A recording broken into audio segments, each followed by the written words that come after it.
اور میں پھر سے کیونکہ بار بار اپنی قوم کو یہ بتانا چاہتا ہوں کہ میں نے اس کو بتایا بھی تھا اور میں نے شوکت ترین کو بھی بھیجا اس کو سمجھائیں کہ اگر آپ نے حکومت کو، ہماری حکومت کو ڈی سٹیبلائز کیا، جو بڑی مشکلوں سے ایک بینکرپٹ ملک تھا جو ہمیں ملا تھا، آج وہ کوئی اخبار میں اشتہار آیا ہوا ہے جی کہ انہوں نے ڈیفالٹ سے بچا لیا پاکستان کو.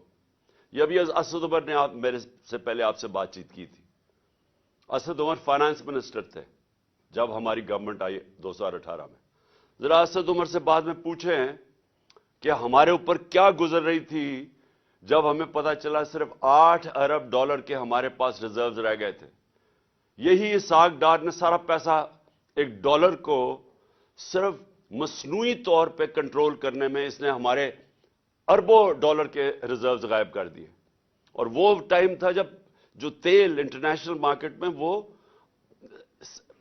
آج کے مقابلے میں سب سے کم تھا. اس کی خوش قسمتی نون لیگ کی یہ تھی کہ ان کے دور میں تیل سب سے کم تھا. ہمارے دور میں تو وہ کرونا کے بعد سپر سائیکل آ گیا کموڈٹی کا، اوپر چلا گیا. میں اس لیے آپ کو باتیں بتا رہا ہوں کہ آپ کو بیک گراؤنڈ پتا چلنی چاہیے کہ یہ حکومت جو ہے، یہ جو پی ڈی ایم ہے، یہ ان کی ساری جو ترقی ہوتی ہے وہ اشتہاروں میں ہوتی ہے، پروپیگنڈا میں ہوتی ہے، صحافیوں کو پیسہ کھلا کے ہوتی ہے، میڈیا ہاؤسز کو ساتھ ملا کے ہوتی ہے، گراؤنڈ پہ نہیں ہوتی. کیونکہ اگر ہوتی تو جو ان کو حکومت ملی تھی، جو ہم چھوڑ کے گئے تھے، تو آج یہ حال نہ ہوتا کہ ساری دنیا کے سامنے بیکاریوں کی طرح پھر رہے ہیں اور ملک ڈیفالٹ کے قریب ہے اور پیسے مانگتے پھر رہے ہیں. یہ نہ ہوتا کیونکہ ہمارے پھر سے اکنامک سروے آف پاکستان میں پڑھ لیں، ہمارے سب سے بہتر انڈیکیٹرز تھے. پاکستان کی تاریخ میں وہ ہم نے اچیو کیا تھا جو کسی اور گورنمنٹ نے نہیں کیا. ریکارڈ ہم نے ایکسپورٹس اور جو بھی exports, tax collection, remittances, service sector کی سب سے زیادہ ایکسپورٹس ہمارے دور میں ہوئی. اور زراعت جو کہ ملک کی ریڑھ کی ہڈی ہے، جو کسانوں سے پوچھیں کہ کسانوں کے کیا حالات تھے اور آج کیا حالات ہیں، تو ادھر سے انہوں نے ملک کا جو آج کھڑا کیا تباہی کے کنارے پہ. یہ میں اس لیے آپ کو کہہ رہا ہوں کہ ہمیں اب سب کو مل کے اب جد و جہد کر کے اس ملک کو نکالنا ہے ادھر سے. اور میں یہ آپ کو کہنا چاہتا ہوں کہ ہم ہی وہ پارٹی ہے. ہم اب پوری ایک تیاری کر رہے ہیں. ہم اپنی اکانومی کے اوپر پورا ہم نے ایک وائٹ پیپر تو ان کا بتایا ہے، اور اپنا ہم اب بیٹھ کے باقاعدہ وار گیمنگ کر رہے ہیں کہ ہم نے پاکستان کو کیسے نکالنا ہے. وہ کون کون سے اب انقلابی ہمیں قدم اٹھانے پڑیں گے کہ اپنے ملک کو اس دلدل سے نکالیں گے.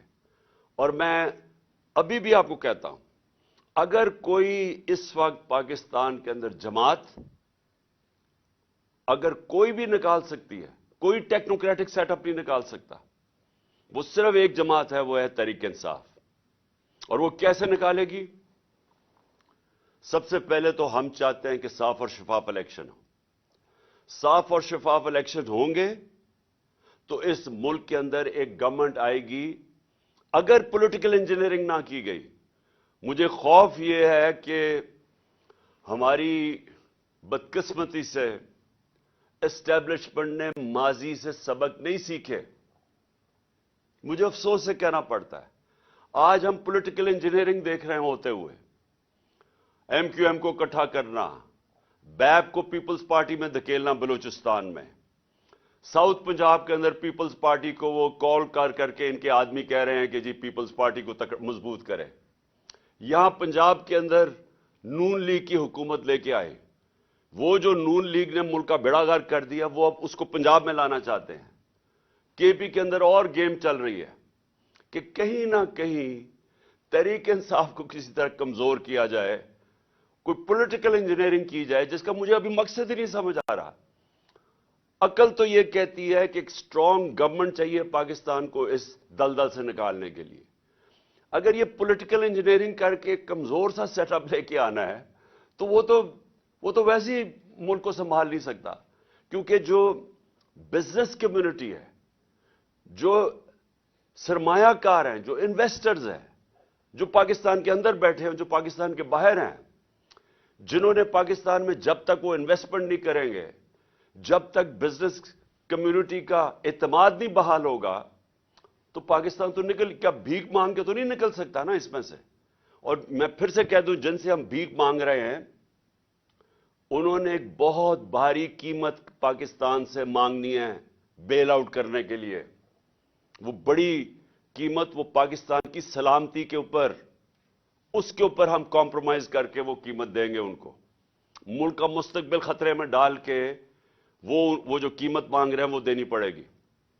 لہذا ایک ہی طریقہ ہے, ایک مضبوط اور گورنمنٹ آئے جس کو لوگوں کو اور بزنس کمیونٹی کو اعتماد ہو کہ 5 سال کے لیے آئی ہے. اس کے بعد وہ انقلابی سٹیپس لے, وہ سٹرکچرنگ کرے پاکستان کی, وہ سرجری کرے پاکستان کی جو کوئی کمزور حکومت نہیں کر سکتی. وہ یہ جو ریلو کٹے آئے ہوئے ہیں پی ڈی ایم کے, یہ نہیں کر سکتے. ان کو تو سارا وقت ڈر ہے.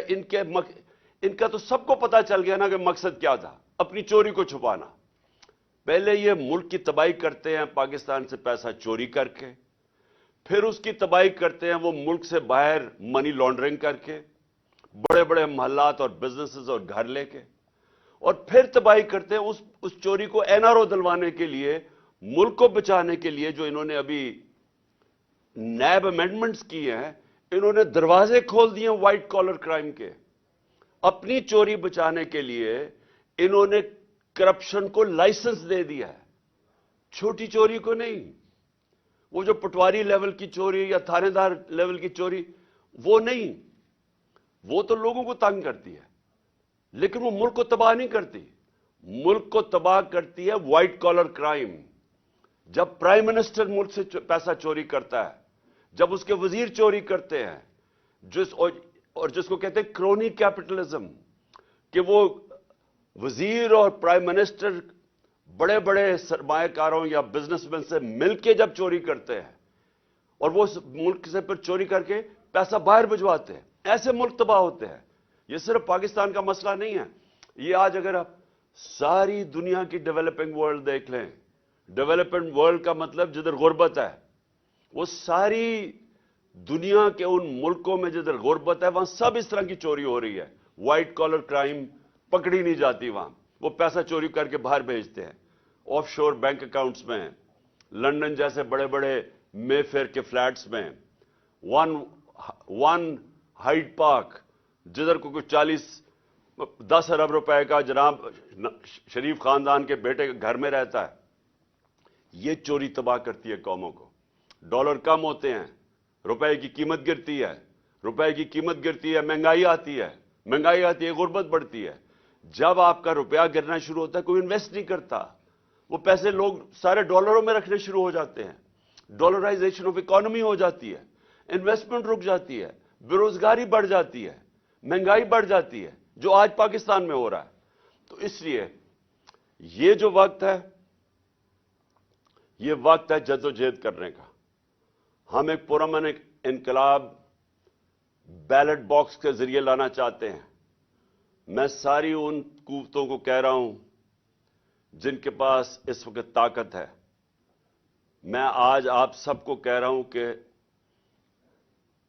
اگر آپ آج سب مل کے, سارے اداروں کو میں کہہ رہا ہوں کہ یہ پاکستان ہم سب کے ہاتھ سے نکل جائے گا.